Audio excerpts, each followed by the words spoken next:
Mama ye maboni mutena enye yede. Maboni mutena enye wode. If you say boni mudeno eye tiawa bi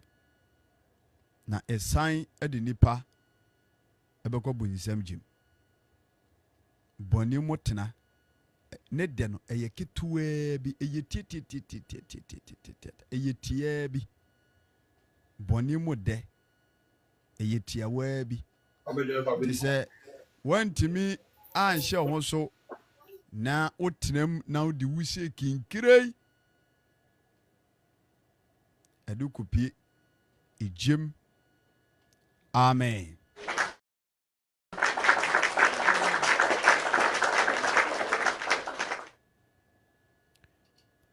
Debia no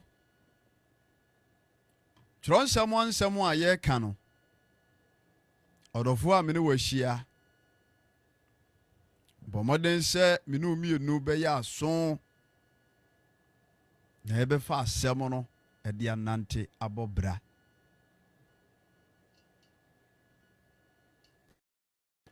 Ura Yesu Kristo ogusua o ohwese ye nipa ye tia asase so no ibetima sesa afri kwamboni bi enam so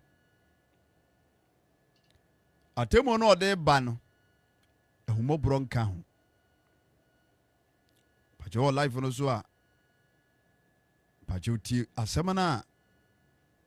me no kaniye eye no mercy judgment enia brese korodom nti se onipa wanhwe yie na eneye a ahoɔden wɔ hɔ yi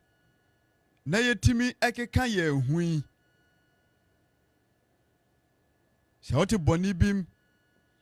na wantimi ansese mfiri saa brei na obetia papa abeni bom se kinkirei na ewiemu nsachiraye eba na asase jeso a onipa unise asem kesi yesi ana asem a ye kan so eye dakoro ene besie eye sema ene de bepie ebepie once saw. Amen.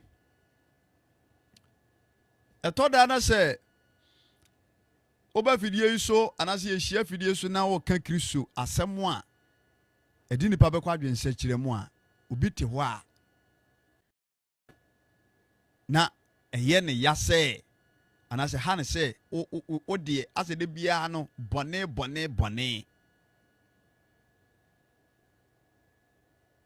yamatami dia so a bone asem de mo ya trenefo yenka ase ya trenefo nanso Kristo asem se etwa se wo bia wa begi Yesu Kristo di bia no otwe ne ho firi bone ho odiboye ni entimi nko Kristo nchai enkwa himamu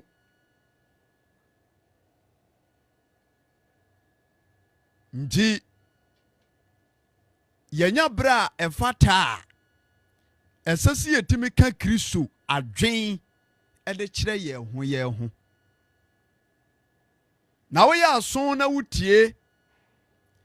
na wunya emu adwen sakira na toto niema yie a Kristo ma ye tosu mienu no wonso watima kohunu adom ahenwa no eremonyima eho ni bi.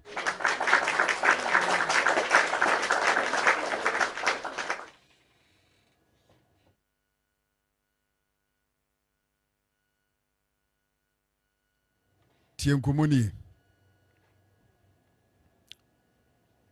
ema boni mu tena enya wode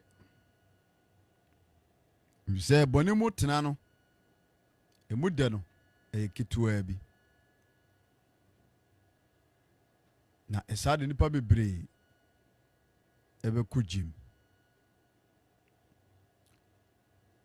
ze so hwe wiase we a yetimu a bone yo bone die eho akor no abetene nipam bone yo ho anigide ene nipa bebre ababa betena chesenya senketwa dinano isanse bone die emu akono atretra kodru certain point say ibinimanya mu abaso bodie nti oka adwen sakira asem a onim se uye dede hunu ti John kan Osenkafo chapter 8 verse number 11 eka simbi adofonom enche na Kristo Yesu na waba na ye kan no ebeba ma nipa nyina hu ebeba ama nipa nyina hu. Go first Erade Joao na pom to say God should bless you me wo ye pa Ecclesiastes chapter 8 verse number 11 me bobo so ntie me nche kura o say esan say eno ye bone ho afobusem ema ententemunti no ama bone ho etirimpo aye nipa akomamu ema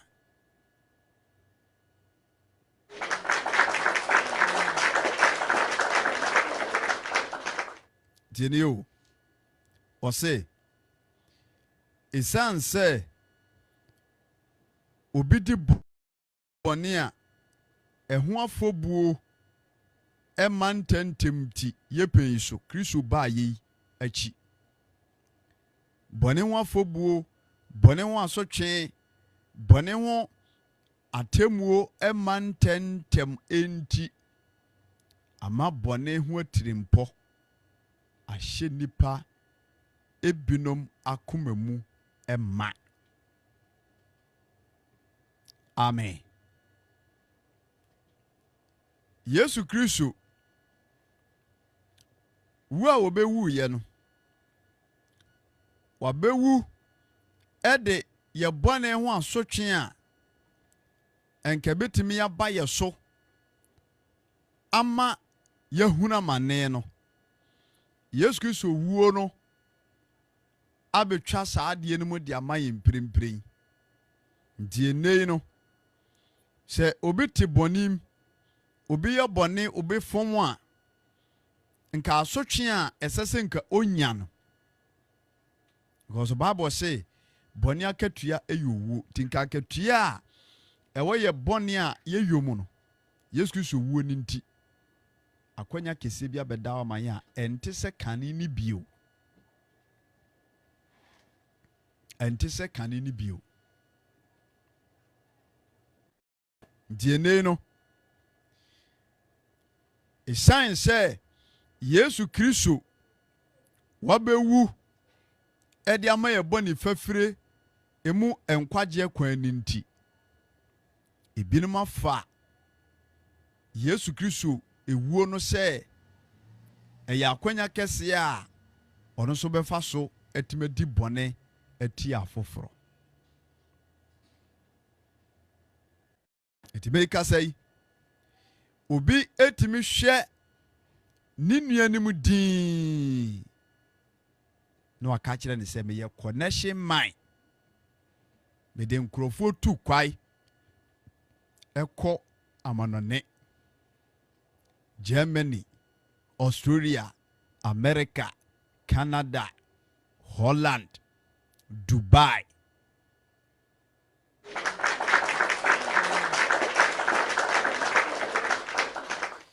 Ubenya brenya daje aye hu process. ede bia to media ne so okope obi dan bia ewo East Legon waye de ten wapebroni bia nim ede atua ni ti so wafa kwahuru bebre so ade ni dwuma sade ye be ya enipa bagina di se we ni papa ampa be wi ase no na ne woye ni ntino na wama nipa bi abenya ne mu gidie na odisika twitwiri die a unti modin ama no akoja na si agege obi a woko Holland na akojai nipa no esi agege brother tienkomoni yo mami tienkomoni akoja na si agege na wafa obi sika ni mfifire koko sika bre bu okro ko bobo sia obu okra ni dwetire nyina abusua japade ne aton ne hunu se busua mu no owura yi mami sister yi ene nani da ho a yamani tukwa obetima bebu afie na obi abrese ne watimi ahwe onyakopo anim atimi afo obi sika di jisika yi a akohwibra emasem ensa boni mu de eyetia wa bi o na mpanifo kakasa bi se enye da ubeto bo atwa asuo fraw ene mpafe ebisi wo ora Yesu Kristo oni otemufo tenene ode obia yeyie ebema no wiase a oba ye bebo ne bra Kristo de obia yeyie bema no yes hallelujah oba bi nso etimi transidin na wahye na ho ofe kita no ampa onyankopon abo animunyam wasiesiu obeme nani ada ho na nso be prese obenya na brabo mu seso boafo a onyankopon hihie mu no one ne betua na mo ompe ne saa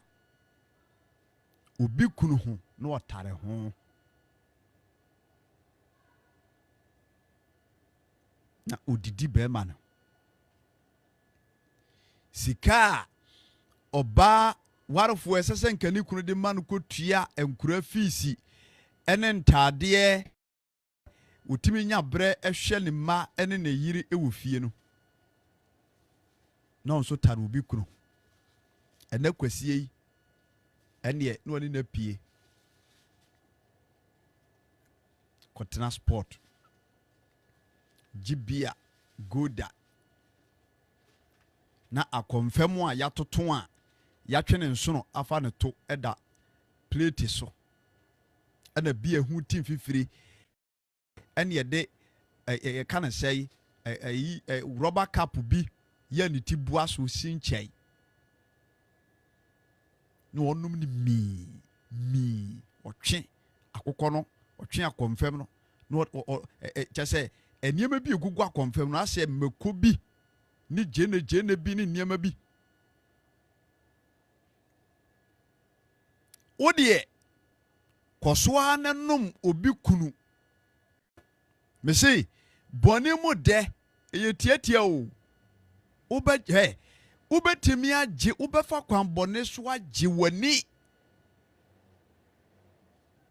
obi ka che o se boni die nye da oboa se wudi bone pa ede papa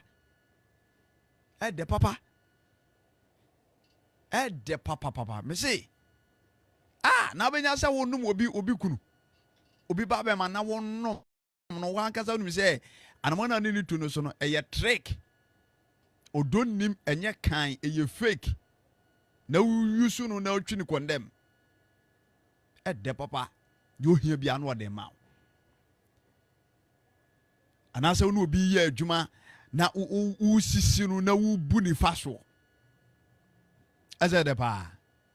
nanso akyira asɛm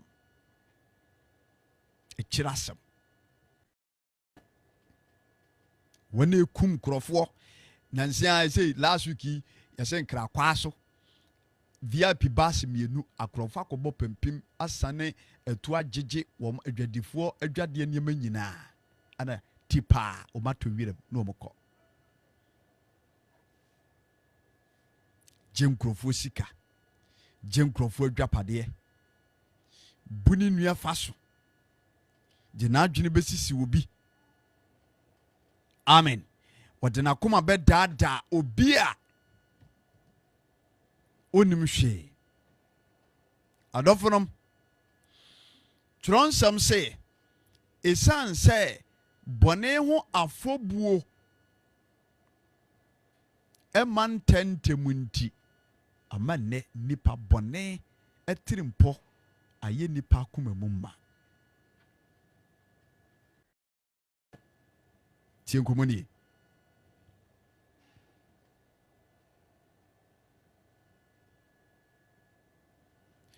ama bɔne atirimpɔ ayɛ nipa akoma mu ma na tie deɛ so aso verse 12 na sɛ ɔde bɔn yɛni odi asɛmɔne mprɛ wɔ ha na wɔtena se kyɛre a ɛnyɛ dan a minim sɛ ebesi wɔn a osuro onyankopɔn no yie na enwie ɔbɔneyefuo yie da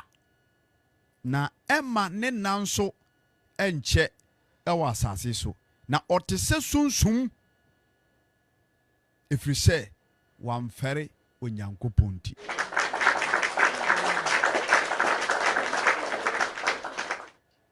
tie nkɔmmɔ no yɛo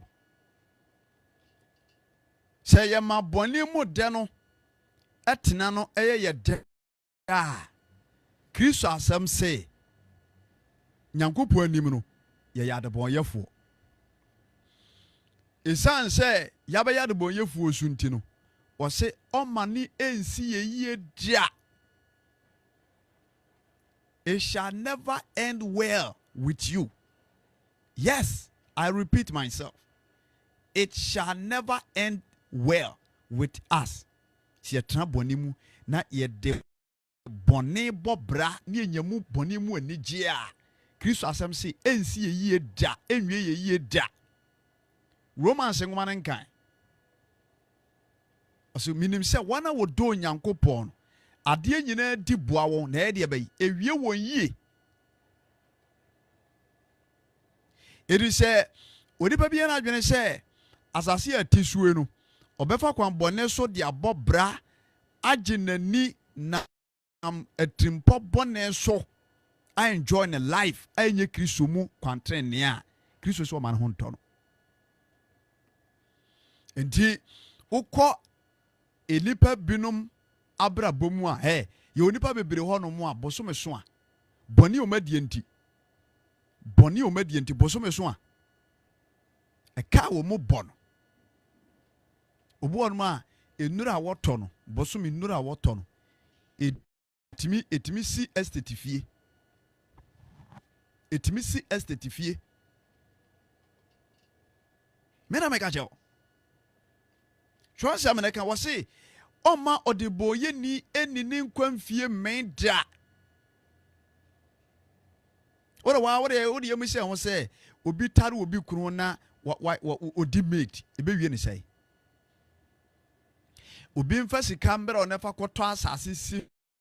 fie man wakɔtɔ nsuo ma asase na wato adu flow level kɔtrɛfa ho kora blog no bɛbu ato agu ana de sika na kɔsi fie wo ankasa no wode yɛnyɛ emphasis bɛhwɛ adeɛ sɛ nipa bi ɔte saa no ɛbɛwie ne sɛe sɛ woma wo yɔnko asum woma wo yɔnko adi yaw woma wo yɔnko abraba sɛe awurade asɛm sɛ ɔma ne nsi uyie da enti ɛna na dwi nkɔmɔ a mene adɔfo no mu edie no ɛyɛ simple mɛpɔ ntɛm Mama ye ma boni mu tena nye ye de bonsam wa hye da operation sa an wo de boni ho anigye awura nipa bim ana ho akono betre nipa msesei enti eba na saa enema bia nipa kro be ye bia no anase saa ade bia wo be ye bia no wo be hunu se eye nigye kese a eboa wo nanso wankasa na wo siesie okum afode ede ma wo kra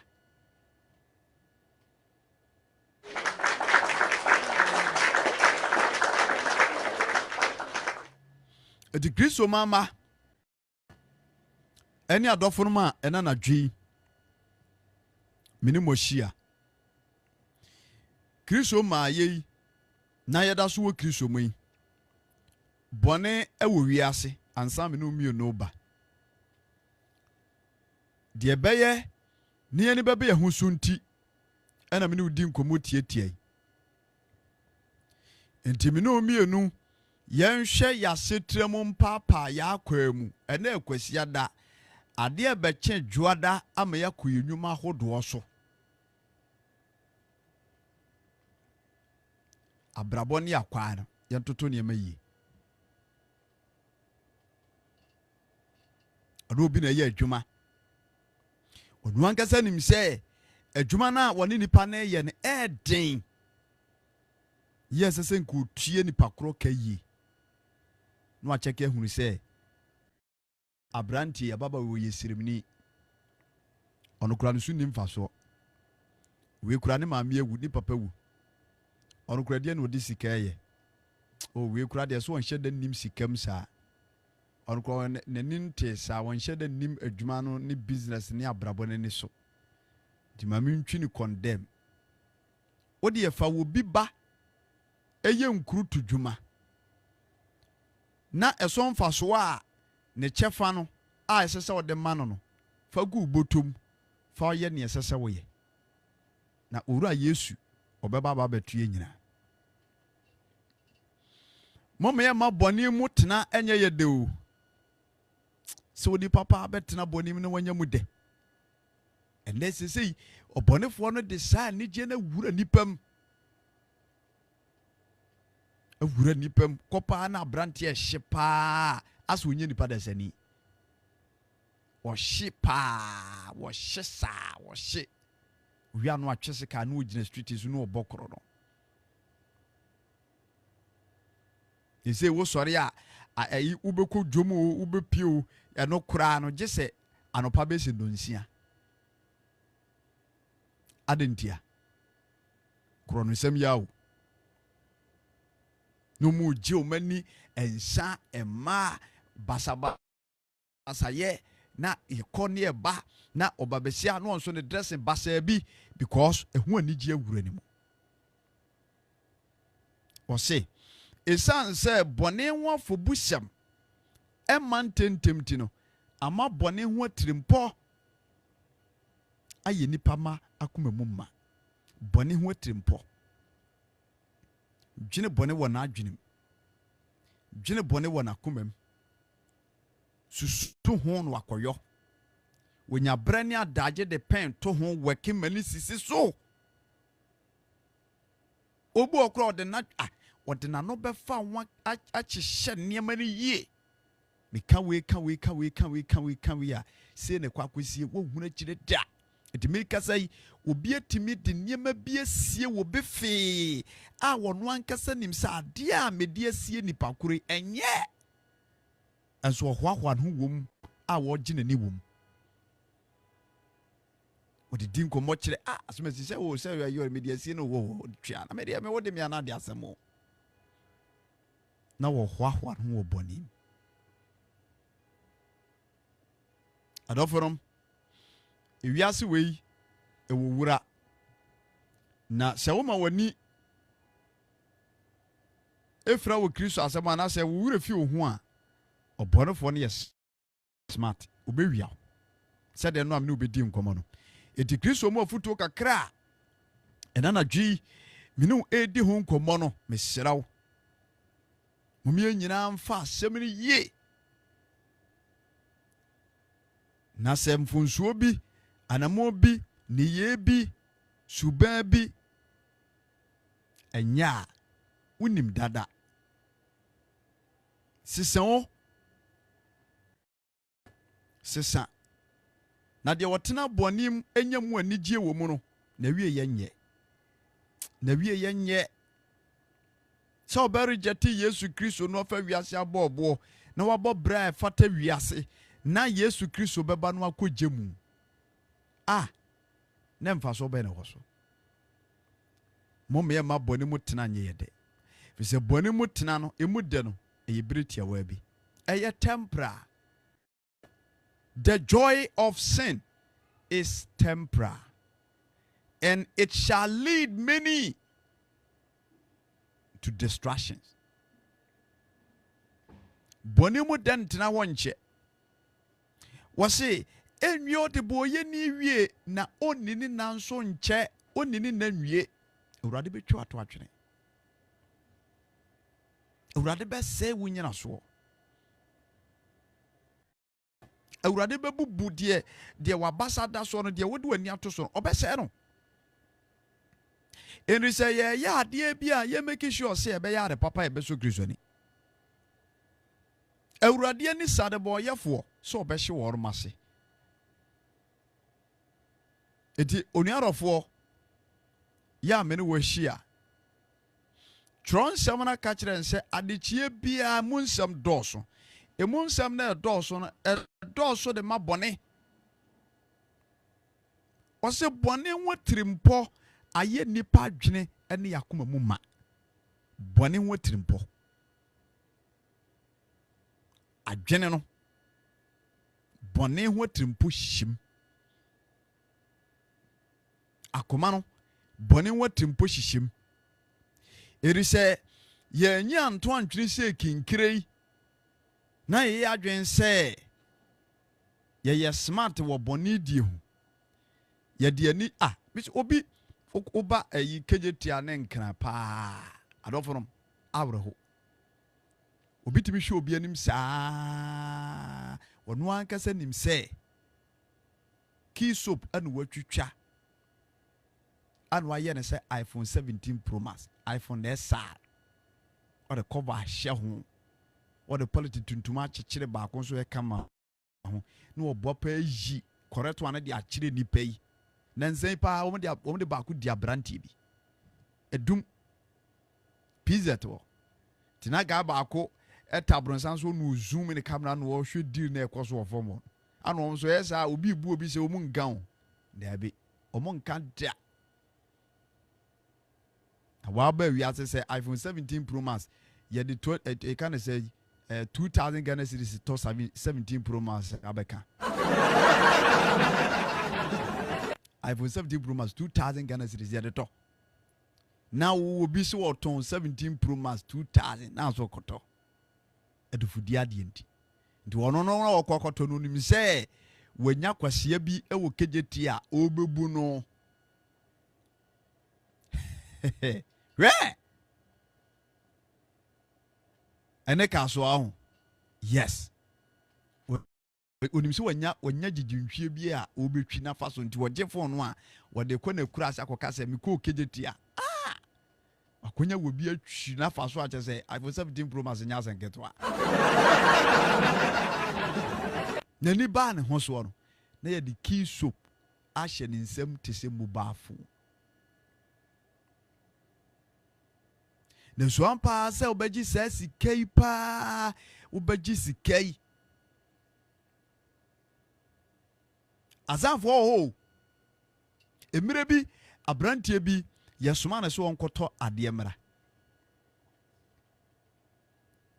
ne masa asoma na so onkoto to ne mambra mfa meye adwuma na nipa bonfuo bi eboa pa kofa ye kana say ebo no ma ye ne ti se good omsi eye good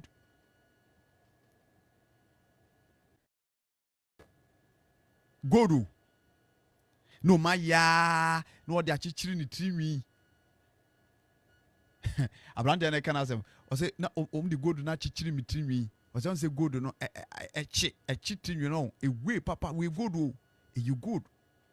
you good I just say bra ebe boa wo hey ebe boa wo say o head akwa boa no spirit ho shen kurasi ni nso yakan gold asem hey twene desa edin ko wura to ko bim kikiri ise no je se ye the mountain no se na wo ho na ye mfa ma na ekosesa wo benye sika kura chedi kitaw ono susu na adwene mu ha wo ye sika de ama ne so nkototo ne mamra no wa no odama a wo mo ano mde good no a man ebu ada ne good wo mde man no no bika ten se wonye fast no won fa kira na boys no huna mba beje okonanim kakra ebo ni apenti ho ebo ani apenti ho ise wo ko bo ama ne yesai ano mso agisika na tensam wo mde ko esese nipa hwe yi o esese nipa hwe yi brother sister mirafo adie bia ye bia sese ye nya extra careful. I say you careful. If it's a John Samara catcher and say, was it verse number 12 was say, or the boy ni di as someone named Preha. Nessa what Nasa Cherakura. And ya daya minim say a besi wana usuro onyanku poni ye. Ha necessary. Yenim say, Obia wadin yanku pon who suro Christo who suro a bonne brebia radisi besi ye. Na oka to so say na odeboye ni die ewie ni yie na onse ni nkwanfie nche ewurade bekunu obese na brabo obese ni nyina so obema yare ato no obegu nanim ase ansa na dachi enkwaje bre ne so a wasade safo na kotugem ahye won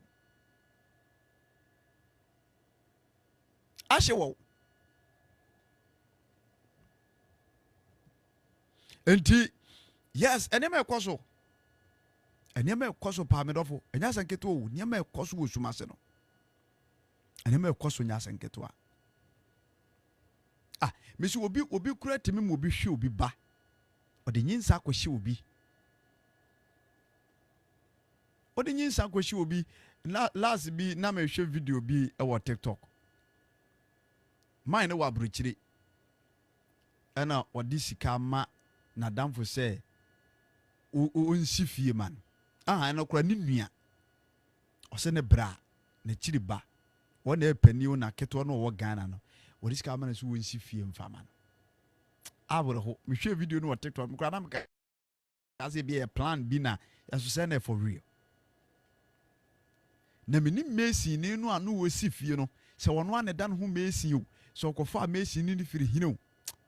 na o hwe dan pa as zigzag achia baby amim kom na chese basabi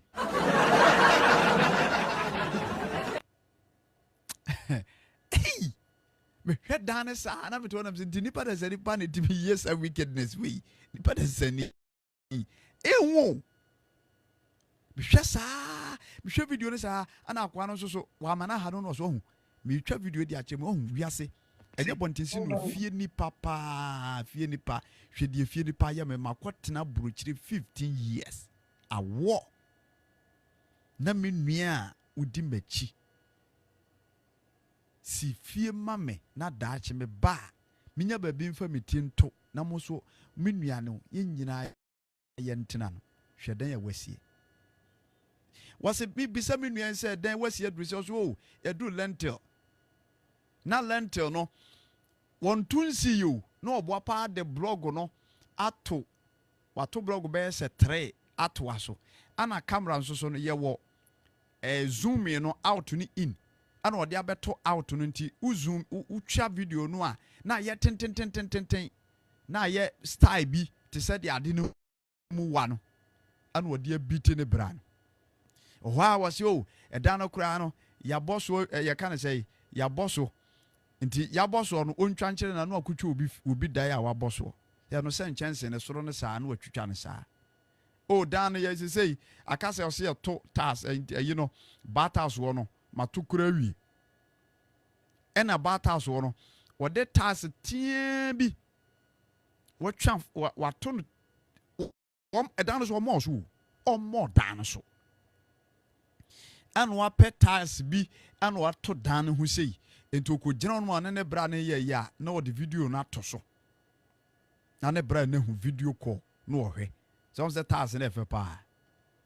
to be da ye saa ye ya be gyina no ma o move enye hwe wode adi ni saa kopem bra ne bra ne fra kwanto mobile boni enipa bi di wosumase no ano wode wajesika we nyina na wode aye waye ana wura wosam se saafo no so jesika no a onhunu adekode potea omode yo ometime kunu ma fafie onhunu sika no de omode yo ono a wonfa nsi fie no bi ono amfa nya japade bia akohwibra because o amere no onyaye ana onim se enye dan a wose kitadwen kese a obetimi asafa kwan so asa nya sia sika no foforo no abi obi obewuntem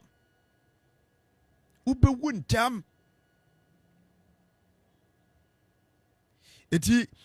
boni mu etena no emu da ne kakra bi o boni mu tena no emu da no eye kakra bi obaji wani yes ene de ani gene de what if your boys see omu bu nkrofo fa so omu de da cars mu ne saa ayifuo yi a ayi omu ye scam fuo yi omu awie kwesi sai ebi di da fiase ya jeli bi ebi su ye kunu kwa bo ma ya bonituo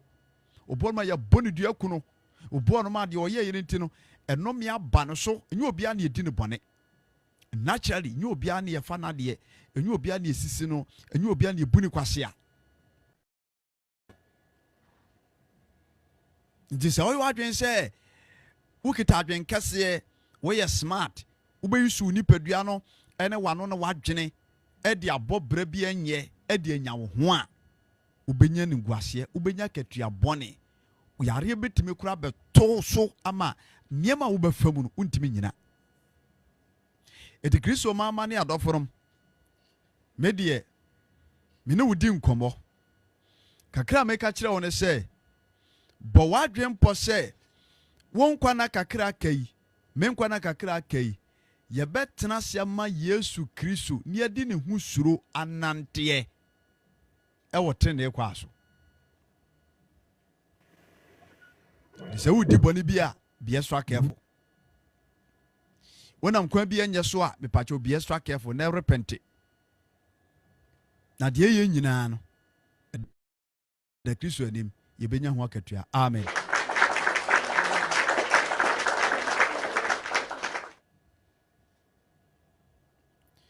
so we can Luke chapter 22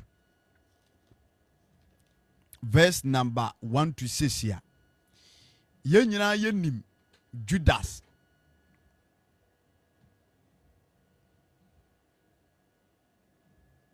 Oni Yesu ne nam. Na Judas ye timia ye nhwe ha de na dwen koton Yesu Kristo akoji sika gurubotom. Cause ohunu say die obedi Yesu Kristo achi no oya ye kwasea. When di na adwene ho a abrabɔ no bebiti no ana otua na mon era adwene sɛ ɔbɛkɔ asɔfo mpanimfo a ɔmupɛ Yesu ɛho kwan ɔbɛkɔ nkyɛi na ɔne wɔn ma kɔdi nsawosoɔ kɔdi Yesu ho nkɔmmɔ kɔtɔn ebi nsuro hwee koraa wo ebi nsuro hwee ampa Judas etimi ye ya koton Yesu Kristo agi sika goni botom awie no die ne sie na brabo ko wie sai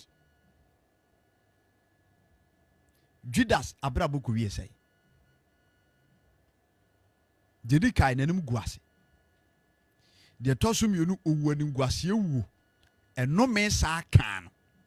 E kana asefo nyina. Sa 109. E ho nsem ni nyina fa Judas ne nasefo. Enti ade a yefra no bone de sɛ yɛ preach sɛ ne yɛ bɔso a ɛsɛ sɛ yɛtumi tena sɛ din ne yɛde yɛn nsa som yɛano dwene ho kɔ akyire bɛrɛ wo ka ne sɛ a obi ɔno ɔbɛpie wo live so a ne watwam horo asɛ mmoa bi wie no kɔ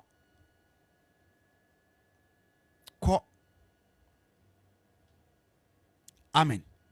enti ewiase no ɛyɛ kurukuru a adeɛ bi a wɔyɛ ne nnɛ no ɛkɔkɔkɔkɔ a ɛbɛsa abɛto enti ɛyɛ owura no a yɛfrɛ no Judas Iscariot ɔma bɔne mu dɛ tena no anaasɛ bɔne mu tena no ɛyɛ ne dɛ ne yɛmu anhye no wansuro wama bibi ankasa nkyerɛ no ana ɔkɔ gyee sika ɛwɔ Yesu ho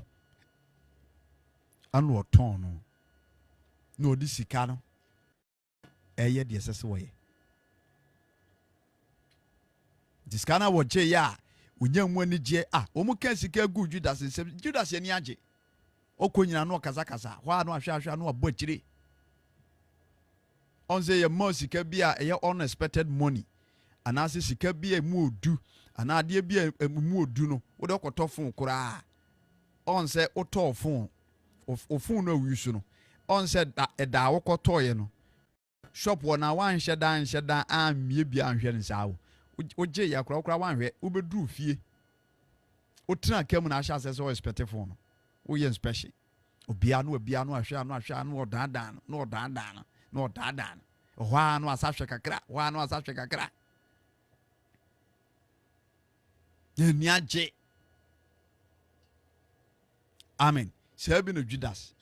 ɛdeɛ no kɔɛ wagye Yesu Kristo ho sika yi de madwene biti wɔ abakade sika ni afei no aha ase adwene nneɛma a wɔde sika no bɛyɛ ani agye watɔn ne masa agu no botom ɛso na wɔnim sɛ adeɛ no a wɔreyɛ no ɛdeɛ no nguaseɛ ne owuo ne nnome na ɛbrɛ no sɛ bɔne mu dɛ ɛyɛ tiawaa bi bɛfa kwan bɔne so ayɛ adeɛ bi wɔne bɛgye nnɛ wɔkyena ɛbɛyɛ su ne awerɛhoɔ wobɛtumi afa kwan bɔne bi so atu anamɔ bi ɛnnɛ wobɛnya baabi asi ɛnso adekyie bi mu no mepakyɛw wode nsa bɛgu ti abɔbena enti adeɛ biada a mepamokyɛw adɔfo nom yɛyɛ biara no Kristo asɛm se enwio odiboye ni bia yie na onse ni ne nkwa na emɛn na obi oyɛ ade papa obi oyɛ ade eso Kristo ani bia no obedi ne nkwa mfia amɛn na nabrabɔ nso ɛbɛsɛ awie ne yie Kristo mani nsie yie da amen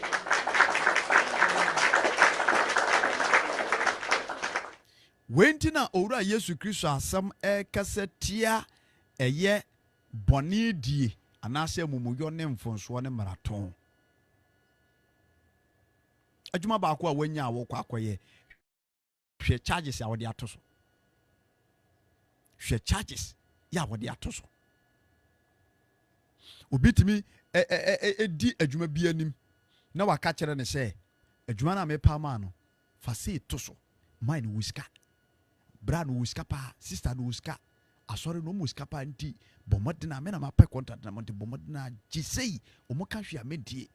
na no mekɔ no nkoma no ni medi no ska no wɔ nti wɔka hwe amedie barman to say obetua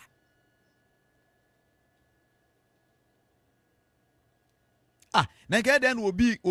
kɔbɔ daa so ɛda ya wɔkɔbɔ enua makoma bɛ sɛ 150 ɛna bɛ so nua no ebetuma bɔ daa so ɛso no ɔde 150 aka wɔ se nua makoma kɔ 300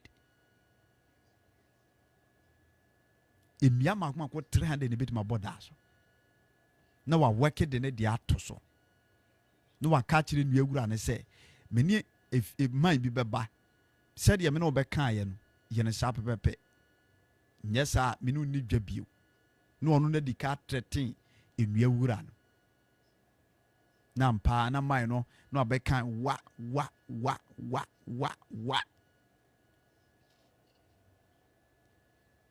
250 million old currency na what they are shame you wura nsem. Come on boga ena wadaroma yempeki abina ye lodu he ne nua be 300 na wa lodu agu ka nim mako yegu site boga no nso the time aso se so osakọ back nti wose ene maja bibia ma nti mo boso wi a mo di nua no guso wi a mo mfrɛ me ana mo boso wi a mo mfrɛ me boga no tu no toa uhuru tete ya ma ne kɔforo car bus ɛkɔ nkran ya kɔ ni kuromu a kɔ baabi ɔkɔ a ɛna asa fa akyire na wa kɔpɛ kia ana nua 150 no a eguso no osisa ne nyina ɛsare kɔma enua wura na agye balance na de gu botom na we enjoy me say boni die emu de ɛyɛ ketewa bi. It is a ofa kwan bi so na we wadwen sɛ wodi nsisie krono ne azan ene nkontompo ene abrabomu kwammɔne so ɛbɛtena asase we so a asɛm kɛse da hɔ etimedie akwanya Kristo di ama yei mensa ne kora eye Kristo Yesu mu afuto kɛse a yɛde ma yɛ ho ɛwɔ media yi so wona wonim wasetena mu anamo bi a wutu wakwan bi a wonam soɔ oniye bi a woda na die ɛne dwumadie bi a wudie pamokyɛw ahobrasiem sɛ yɛma ɛkwan a yɛnam soɔ no bɔne bɛgyina mu a owura Yesu Kristo n'ani ɛnye yɛ ho ne nhyira entimi ne yakyi yentimi entra se nyini nkyɛ na basa no entimi na di mfama yi nti na wotwe a fufuro a ye wura mu yi odofo momye ma boni mu tena enye yede momye ma boni mu tena nye yede efise odiboye ni bia ne enu nyamo ne boni na twonsem so aka ho asem ato wo se ne wotena boni mu na wanyam adwensa kyera no onini nkwa mfie mai enye me na me ka tworo na eka na ensensi ni yi ana wo bi a wa fa kwambone so agye nani ana se wanya hunam fam ne ma saa ma na brabo na wi a eba saa ye hunu bi da me pese me bo obi adi nam de aye reference esi de bia tena me ka se ewi ase we ne kurukuru wa etwa no saa na asabi sinane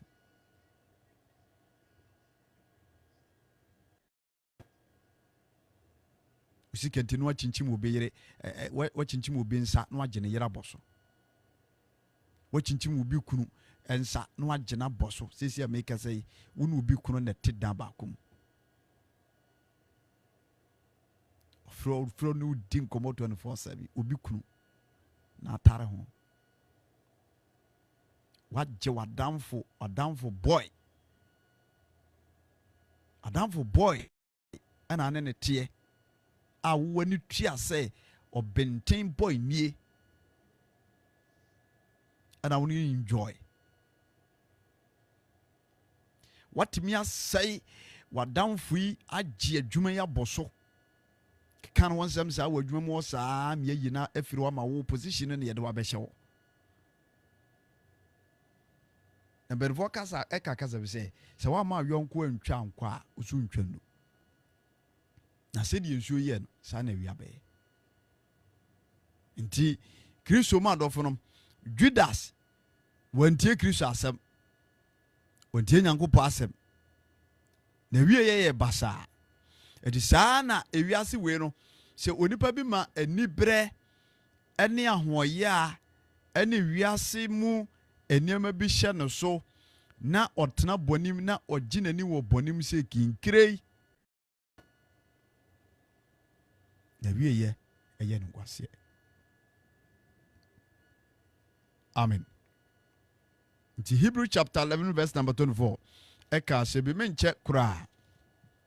Shere me kan no. Enye de bia na meche bebre ewo app yi so. Eto da do nhwere baako na ye de abana wi na bibia timi aye kama. Hebrew chapter 11 verse number 24. Yen ka asem ketua bi ho. Osi gidie nti na Mose enyini ye. Wan pese obefre no faru baba eba. Na oyi se oni onyankopon man ebe hunu amani mom chense obete boni mu de enetie bi. Amen.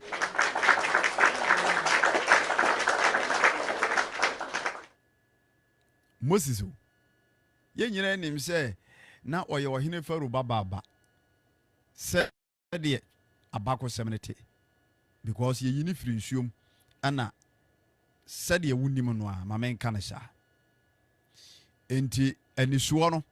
ɔte ahemfie enuane a wɔhene di ɛno abi no wodi wɔyɛ Hebrew ni o nanso baabi ɛkɔfa yɛ no nti opportunity kɛseɛ aba a wɔte ahemfie a enjoy ne life owura Yesu Kristo na agya Nyankopɔn ena de saa opportunity ne to ho said ye be ya obema Moses akosua niema bi no afa so agye ne manma afiri ho se opportunity bi eba ye ho anase beda ho man ne a we should use it wisely awurade ne do akohye adwuma mu wanka se adwuma na wo kɔ akɔye no anase kɔhye wo no kɔ ne boss no ntwempena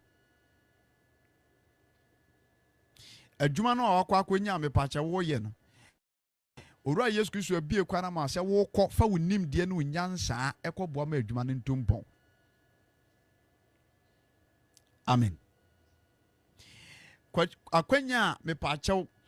wanya mepache odi akɔwura asɔrefie ho a awurade de emu adoma kyedie bia ma no wɔsefa bo asafo no wɔnka asefa sɛ no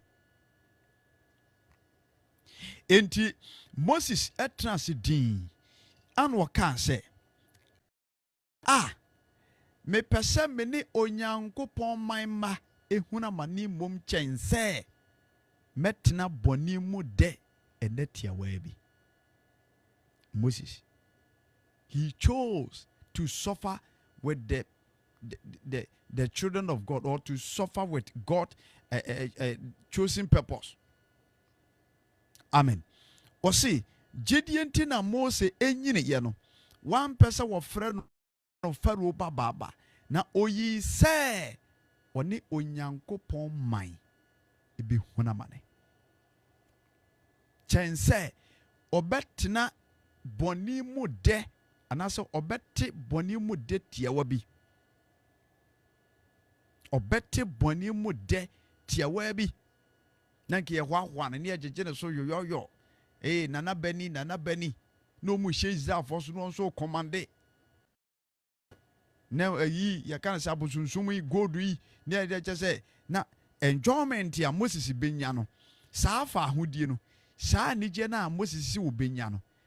ene wo Nyankopɔn gina tuo bobra ene wo Nyankopɔn gina tuo Nyankopɔn mo gina tuo bobra tienkomuni ene wo Nyankopɔn mo gina tuo bobra sɛ obetena Pharaoh fie na ya na prince na bone abebatare ne ho de ene etuo nkotwere de atwere. I would rather choose to suffer with Christ than to live in a sinful life that will destroy my soul end time, that will destroy my future. Mommy, sister, brother, pacho bibiri nkobana me wudi no emu da ho. Moses o choose me say ene ema bone mo me ema bone mo tena ne de. We need to choose to live with Christ. We need to choose to live with Christ instead than say ye betena wiase we ma gimu anigye yenko club. At the end of the day, in the club, and all corner, the Pachoko rain, Sanwa, at dear beam in the woman. A dear beam in the woman. Ubiawu, ye could chew who so luku. A dear ne woman. Crawford, we and Mammy Shibi, a dear ne woman. A mass and Mammy Yabi. Mema se maminko e die ne woman at the end sister die pa ne woman die na obenya die ne woman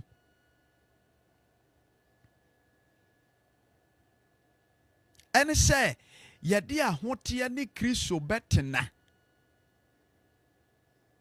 a little suffer in Christ is more precious and it shall lead many to heaven. And I say baby papa uwe ye po se woni Kristo suffer Kristo asɛmti uhuna mane a Kristo asɛmti ye jojo Kristo asɛmti uhuna mane esu na yetetew eye chen sɛ ubehuna mane so mane hunufo e wiase na mitimi anwo kyerɛ enti sa na te ade a ene kwantia ni ma menye de me ho beto me ena Yesu kura me di na chi a ena de aye de ena mintimi ena wan ene ewiase mu a Kristofo abantimi ahohyeso Yentimi ahohyeso ene Kristo mu wiase asase wiase wie bremu a Kristofo aba we nipa 100 gina won mu a emu nante entimi ahohyeso ade ba ko ye din wo wiase kura ne se ye bo Kristo din na ahokyere bi bo ye kana se so wi beba ye so ene de no atenti na me bo awurade din na Yesu Kristo mi di wachie na se wo ya to me na we wo ha we na amane we adenti na se ende Kristofo mpesa de ne bi na so tetefo no they faced omuhia bi omu kan bi hwei ye so omu hwei omu fa wo ha mu omo fa maniem ana Yesu abewu ne de wafa bibia akọ so ndi ni kwan sɛ me no we to me fa wem me fa ho kyirem me kwa ho yehiam ni kwan sɛ ana ho ahwan ni kwan sɛ ana ho ahwan sometimes SSAC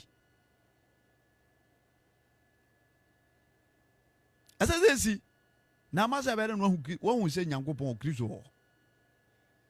ansi a bede no hu sɛ Kristo ho na akora bede na boakum sɛ bompai ansi a bede no hu sɛ Kristo wo ho Kristo ɛsɛ sɛ bompai ɛsɛ sɛ wo ho to no so Oswafo Paul Tronsam ne say na adoma kyedie nyina akyi no na wama no Satan bɔfo sɛ omo na kuturuku ɔse wɔma no hunamu kase ya ɛwɔ ɔno Paul had a problem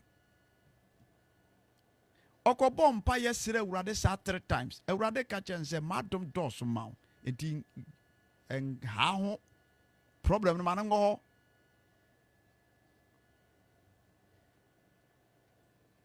Anso ene Kristofo bebrebe dodo no awol app yi so e wo dwumadie so a ehwe me a problem bi e da no so no enu nti na bamu abu enkoi ti na bamu abu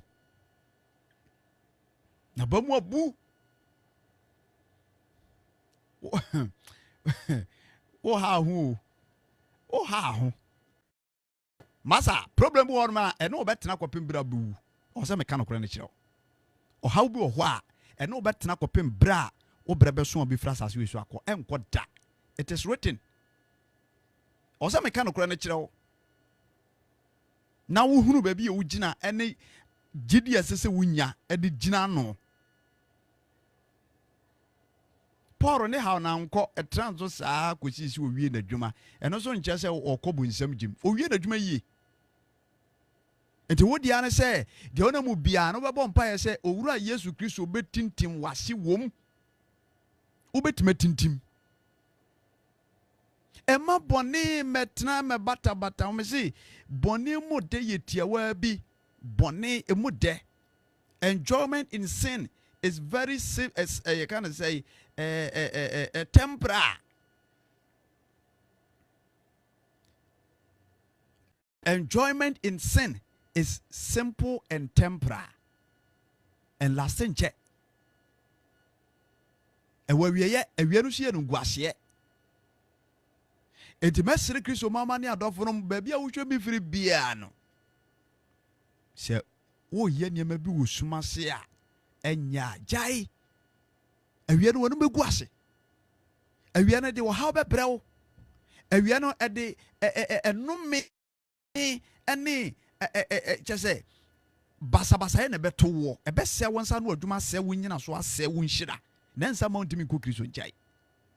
Moses and what transidin no check na brabo. Ohunu se Misraimfo som abosonsom. Eti wo medi edin a ɛda no so ene ahohoahoa so. Emma no me emma me hye no so ma ni wura mfi baabi a wo firi ene daache baabi a okro nye de hoahoa no Prince Charles we de yen kan Charles kra Prince Moses oba no tikem ni ye sore ni ye koto ni ye hoahoa no saa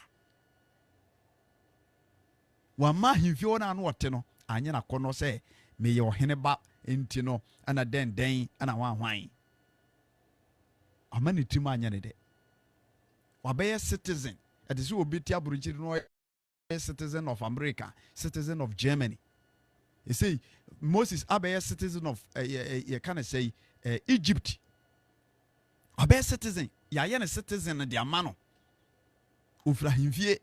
adachi na nani wa obetimi adi ade amana yiyi nanso wampe o wasi opre se woni Israel mabe huna mane mom chense obetena ede mu bretia wabi ede ewiase ha no ayete no obonefo no de ewiase no esi wa wode ede bi ahyemu etese kororokwen pacho woni medru kororokwen yes nenwunu nti yede coated sugar coated ayi aye ho iti dawa no mu a eye frem de so yo adwene se net frem nti o mana dawa no mu acha asambeto ya penti ne kama kakra dibra emu obi ntufu se sikadu ye ukowuram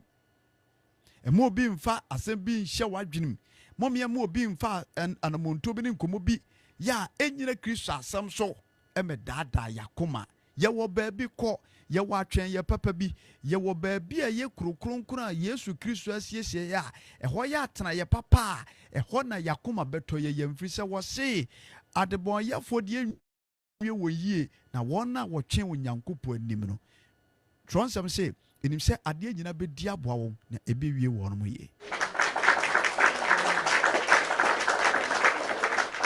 eti moma yemfa boase to a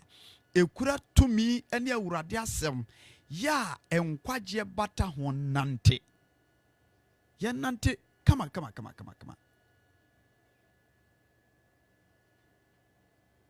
na bia ye botaye ene egidie ene akoma wo no yetimi akodu wa asomdwiem amen wiase ayedo said ye wiase we pa mu ase aye dama wiasefo no sanso na Kristo mu odema Kristofo papa na de bia wo de wadwene no akoma picture kuro no aye pe mu akono a wo de wonya bre ne adaje ampache wo de ye yakọ read Revelation 21 ne 22 ho ko hwe ho nsem kuro aye pure gold we kutieti aso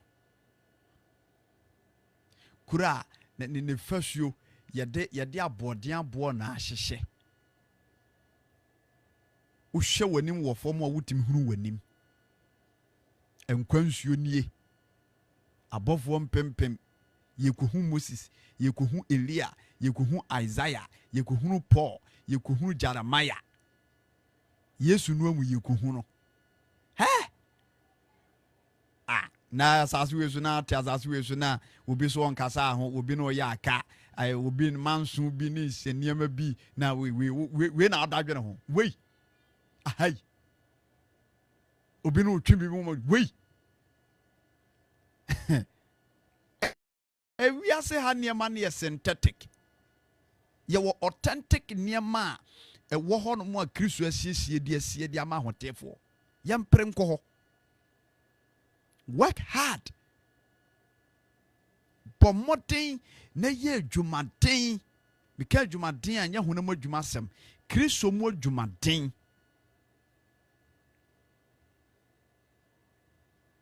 Yetima kokuro nim. Ma dwene mo nya fine.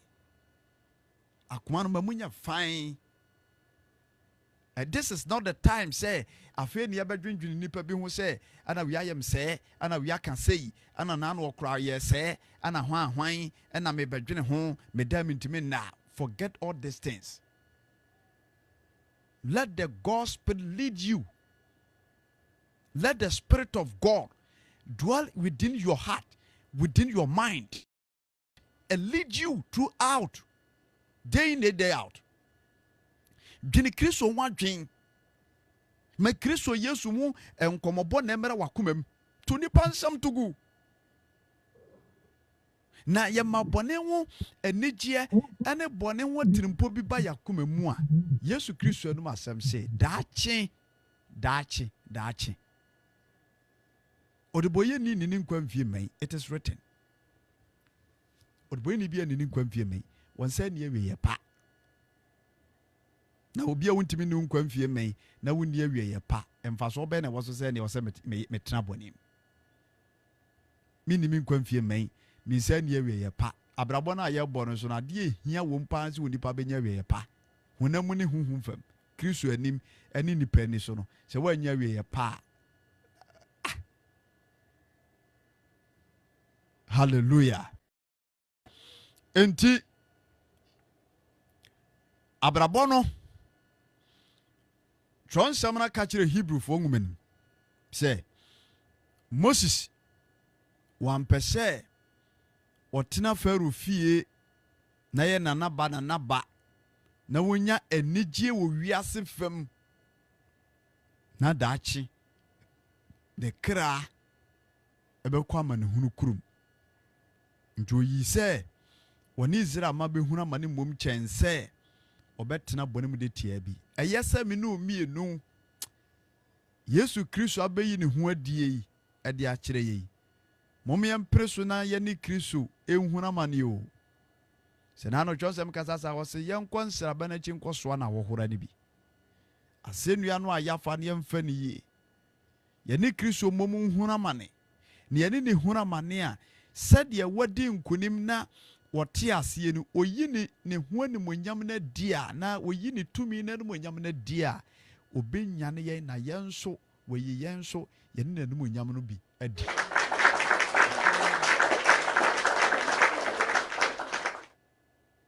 Amen. Iti bi de masem ne ba na wie ye kakra me ka kire awurade mane adofrum nyina ne se aseta yetie yi ene anamo bia yetu obia no insanse boni mu de yetia binti na yebebu nkonta ede a kire Kristo ede na agya Nyankopon nti moma yenhwe yi Osenkafo chapter 12 verse number 30 was asem na wie ne se de atie nyina ne se yensura wurade yantwe ho firi boni so bia na verse 14 was na ne ye nyina ne yoye nyina sa ne ye na wokan no eye Osenkafo 8:11 ho no ne yoye nyina the attitude of mankind, the attitude of you and me. Ne yoye nyina me no mienu eyo abraba ye bo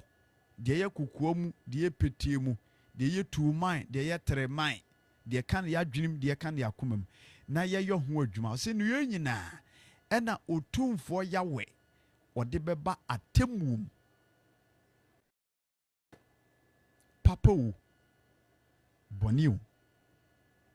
yebuso nkonta papa wo boniu yebuso aten papa wo boniu we shall give an account. And he said yenam kwan bone so enya anigye awo yasetremu a yehunu se yɛwɔ nkontabuo yɛnam kwampa so ɛyɛ adeɛ bia wɔ atasefo asase so a sɛ yɛ Kristo mu sɛ yɛ ne nipa ntamu yɛhunu sɛ yɛwɔ ho nkontabuo na me deɛ ka mɛsrɛ sɛ bɛtumi a 2nd August ɛnɛ kwasiada ɛfiri saa berɛ kwe no adɔfo nom moma yɛn kyɛke abrabɔ no na adeɛ biaa yɛyɛ biaa no sɛ ɛnyɛ a yɛnto no nyinaa ngu na bɔne ne wiase su nyinaa ɛtwam bɔne ɛne nneɛma ɛwɔ wiase wɔ mu no nyinaa ɛtwam trɔnsɛm sɛ deɛ ɔyɛ deɛ Awurade pɛ no ɔno ɛna tena hɔ daa nkwa ho asɛm no wɔka nti mɔma yɛ ma bɔne mu tena no ɛnyɛ yɛ dɛ ɛfiri sɛ bɔne mu tena no ɛmu dɛ no ɛyɛ tietietie ɛyɛ short. The joy of a sin is very short and full of crisis, and I say full of enema bebree so we ne anuguase ne punishment ɛfiri owura Yesu Kristo nkyɛn. Wɛnum nyinaa ɔbɔnofo na de dada adasama. Nti adɔfo nom sɛ yɛyɛ adwen sɛ yɛbɛtena sɛ ama Kristo apɛdeɛ na yɛma yɛabrabɔ no owura Yesu Kristo abɛkontra deɛ yɛhwehwɛ biara no ɛbere sim no ɔde bɛma yɛ mom yɛ nkwati Awurade ɛne n'asɛm ɛmfa kwati kwan bi so ɛnkɔyɛ adeɛ a ɛni kwan sɛ yɛyɛ ɔhwehwɛ sɛ wobɛnya kunu a bɔ mpaeɛ Awurade bɛkyɛ obi ɛnkɔta no obi kunu ho ɔhwehwɛ sɛ ɛkwan mie ma wo adebute bi si w'ani so wobɛnya nanka bɛma ma wo bɔ mpaeɛ fo a woto Awurade so Awurade pɛ mu no ɔbɛyɛ de ama wo mɛmfa kwati kwan bi so ɛnkɔhwehwɛ ɛwɔ bɔne so ɛma wɔn nsa nka wɔn nsa kɔka a na ɛyɛ bɔne kwa so a owura Yesu Kristo anum asɛm sɛ 1 wone wo nkwa mfie mmɛn obetwa nkwa na so ansa na obetwa nkwa na so koraa no wɔsaa de wɔhaw ne amanneɛ bɛto so a awieyɛ no ewie onipa da sɛne ɛyie nkwagye hia bambɔ nso ɛho wɔ mfasoɔ yɛnkɔ so amfa Kristo a asɛmanante na menim sɛ yɛyɛ ne saa de bia no ɔnam n'asɛm so ɛbɛtuyɛfo na wawae Awurade nkae na ɔntie yɛn mpaebɔ ntie yɛn nkotosrɛ ɛna ɔma n'asɛm ɛmu afutufoɔ a ɛnsɛm a ɛde baa yɛn ɔma yɛn ma ne ɛnkɔ benkum ananasɛ nifa ɔma yɛ kaakaefoɔ na opie a yɛn nso yɛtumi anya nkwagyeɛ bɔne mu dɛ ɛyɛ tiawaa bi na akyire no ɔhaw ne amanneɛ ɛnko ane wɔ medɔfo dwena asɛm wei ho na mene umienu yɛnya hwɛ yie na Yesu ba ɛnya nkwa amen.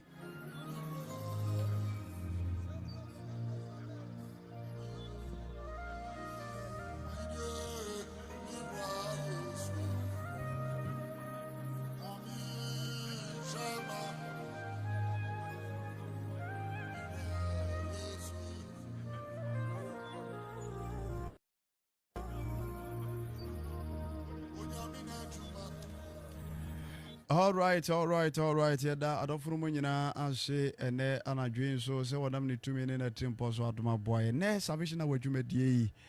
yede ene de so aba na wie ya ne sa se de da ne ye no ye bobo so se ya no nkono aba pa mu no ane se de ba na wie nti mu no duken na chese ye free ye mframa me na bibia so etimi aye kama Awurade nsha mamenko ɛyɛ dwumadie so na afei yɛnhwɛ na yɛne